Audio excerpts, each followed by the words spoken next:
नमस्कार दोस्तों, मैं हूं आगम सिंह ससोदिया। स्वागत है आप सभी का। आज का वीडियो आपके लिए बहुत ज्यादा इंपॉर्टेंस रखता है क्योंकि आज मैं आपको बताऊंगा कि वायरल इन्फेक्शन इतने ज्यादा घातक क्यों होते हैं, इतने ज्यादा खतरनाक क्यों होते हैं और ये इतनी जल्दी कैसे स्प्रेड हो जाते हैं। पूरा मैकेनिज्म मैं समझाने वाला हूं। वीडियो को एंड तक जरूर देखिएगा, आपके बेसिक फंडामेंटल्स पूरे क्लियर हो जाएंगे।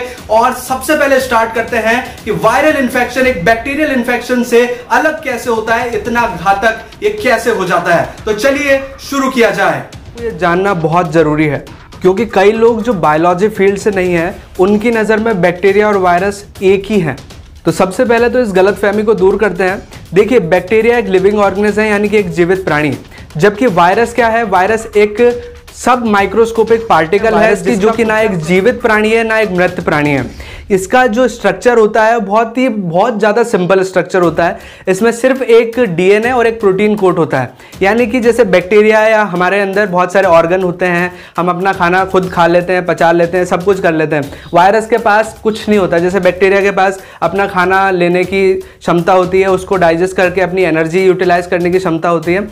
वायरस के पास कुछ नहीं होता। यहाँ तक एक डिफरेंस तो आपको क्लियर हुआ होगा कि बैक्टीरिया तो एक जीवित प्राणी है जिसको किसी और की जरूरत नहीं है अपना जीवन यापन करने के लिए। उसको खाना मिलता रहे, वो अपना जीवन यापन कर सकता है, अपना रिप्रोडक्शन कर सकता है। जबकि वायरस के केस में ऐसा नहीं है। वायरस को किसी दूसरे व्यक्ति की या दूसरे जीव की जरूरत होती है अपना रिप्रोडक्शन करने के लिए।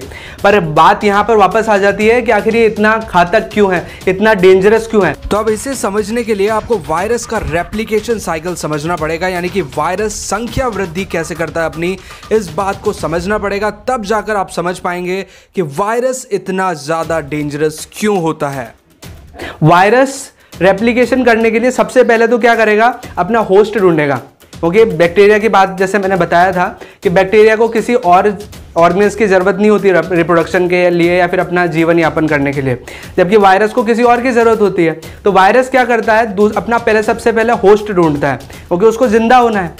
तो अब इसको एक सामान्य एग्जाम्पल से समझते हैं। जैसे कि वायरस है, वायरस का होस्ट एक एग्जाम्पल के तौर पे मान लीजिए जो आज वायरस फैल रहा है उसका होस्ट कौन है? ह्यूमन, इंसान, यानी कि वो इंसानों को इफेक्ट कर रहा है। तो वो क्या, उसका होस्ट कौन है? ह्यूमन। ह्यूमन में भी स्पेशल बात करें तो लंग्स जो सेल है, जो रेस्पिरेटरी ट्रैक्ट है, ये उसका स्पेशल होस्ट सेल है, होस्ट रीजन है। होस्ट यानी कि ऐसे सेल, ऐसे जीवित सेल जो कि उसको पनाह दे सकते हैं। तो उसको जो पनाह देने वाले सेल हैं वो हमारे लंग्स में है, ठीक है। तो वो वायरस क्या करता है? जैसे ही एंटर करेगा हमारे मुंह या नाक से, हवा या किसी भी चीज़ से के थ्रू मुंह या नाक से एंटर करके यहाँ रेस्पिरेटरी ट्रैक्ट और जो लंग्स हैं उसके अंदर उसके पास पहुँच जाएगा। अब वो वायरस क्या करेगा? वायरस के पास जैसे मैंने बताया दो ही चीज़ें होती है, प्रोटीन कोट और उसका जेनेटिक मटेरियल, चाहे वो डीएनए हो या आरएनए हो। तो वो क्या करेगा? अपना जेनेटिक मटेरियल, जैसे लंग्स तक पहुँच गया वो, अब लंग्स के सेल के अंदर वो अपना जेनेटिक मटेरियल डाल देगा। जेनेटिक मटेरियल डालते क्या होगा? वो जेनेटिक मटेरियल जाके जो हमारा सेल है उसका जो जेनेटिक मटेरियल जो हमारा डीएनए है, आरएनए है, उसको मार देगा और खुद वहाँ पर राज करेगा। अब ये सिचुएशन थोड़ी कॉम्प्लिकेटेड होगी समझने के लिए, इसको थोड़ा सा इजी वे में समझते हैं। देखिए, एक प्लेन होता है, एक नॉर्मल पैसेंजर प्लेन है मान लीजिए। अब वो हाईजैक कैसे होता है, इसको इस सिचुएशन से आप बहुत अच्छे से रिलेट कर पाएंगे कि आखिर वायरस अपना रेप्लिकेशन कैसे करता है। देखिए, एक प्लेन होता है, जब आतंकवादी या जो भी होते हैं लोग इस तरह के, वो क्या करते हैं, जो कॉकपिट में पायलट होता है, जो पायलट क्या करता है? प्लेन को चला रहा होता है अपने डेस्टिनेशन तक जहां तक उसको जाना होता है, ठीक है। पर वहां पे जो आतंकवादी है वो क्या करेंगे? उस पायलट को जाकर मार देंगे और वहां पर खुद का कब्जा कर लेंगे। यानी कि वो अब प्लेन के कंट्रोलर हो गए। मतलब जो आतंकवादी हैं वो अब प्लेन के कंट्रोलर हो गए। अब वो जहाँ चाहें वहाँ वैसा काम करवा सकते हैं एयरप्लेन से कि उसको जहाँ ले जाना है ले जा सकते हैं, जो करवाना है करवा सकते हैं। उसी तरह वायरस क्या करता है? अपना जो डीएनए है, अपना जेनेटिक मटेरियल है या जो भी है, वो सेल के अंदर डाल देगा। यानी कि अपना जो मतलब आतंकवादी उतार दिया उसके अंदर, सेल के अंदर। अब वहाँ जो सेल का जो पायलट है वो कौन है? डीएनए है। उस डीएनए को वो मार देता है। तो वायरस का डीएनए है वो अंदर वाले सेल के डीएनए को मार देगा। इससे क्या होगा? सेल का कंट्रोल अब उसके हाथ से गया, ठीक है।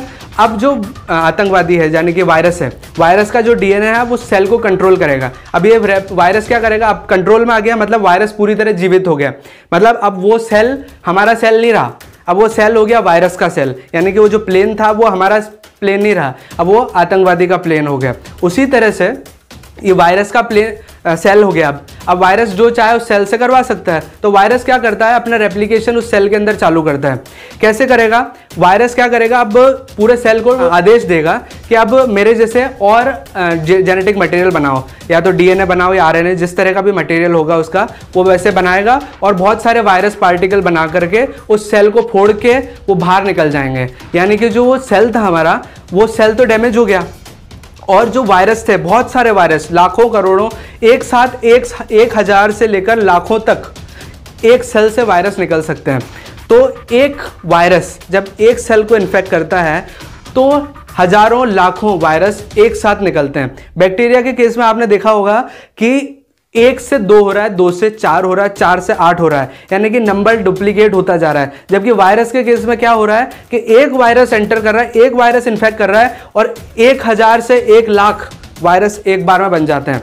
और फिर अगर वो वायरस 1 लाख वापस से निकले उस सेल को तोड़ करके, मतलब वो सेल तो मार दिया उन्होंने, और उसके बाद अब वो 1 लाख और निकले, अब वो 1 लाख और दूसरे सेल्स को इन्फेक्ट करेंगे, यानी कि इनका नंबर कितनी जल्दी बढ़ता जाएगा कंपैरिजन में। बैक्टीरिया का आप नंबर देखिए, बड़ा धीरे धीरे बढ़ता जा रहा है, भले डबल हो रहा है, बढ़ रहा है, लेकिन वायरस का उसके कंपैरिजन में कितना बढ़ रहा है, कई गुना, मल्टीपल्स में इसका नंबर बढ़ रहा है। इसकी वजह से जो वायरल इन्फेक्शन होते हैं वो ज़्यादा डेंजरस हो जाते हैं कंपेयर टू बैक्टीरियल इन्फेक्शन। आपने कई बार सुना होगा कि जैसे एड्स है, हेपेटाइटिस बी है, और भी बहुत सारी ऐसी सेक्सुअली ट्रांसमिटेड डिजीजेस होती हैं जिनका क्योर आज तक नहीं है, क्योंकि वो वायरसेस से होती हैं।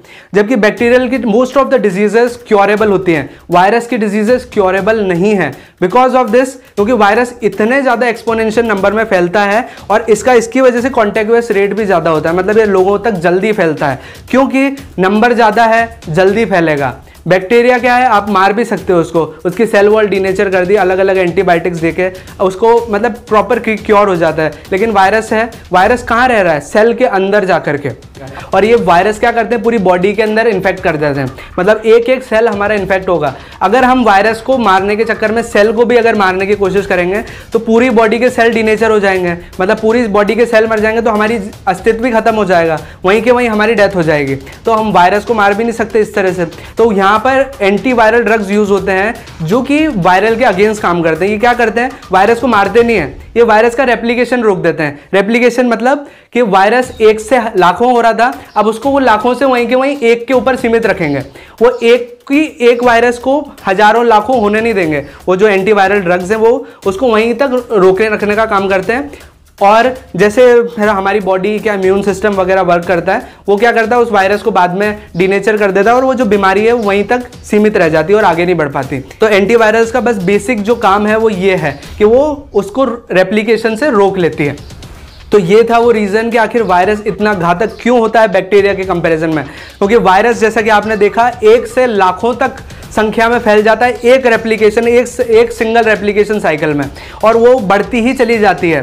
इसकी वजह से कई सारी डिजीजेस जो कि वायरस की वजह से हो रही हैं वो अनक्योरेबल हैं।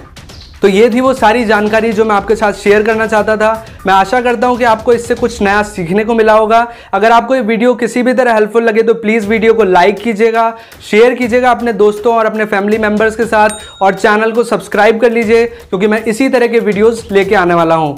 Thank you so much for watching.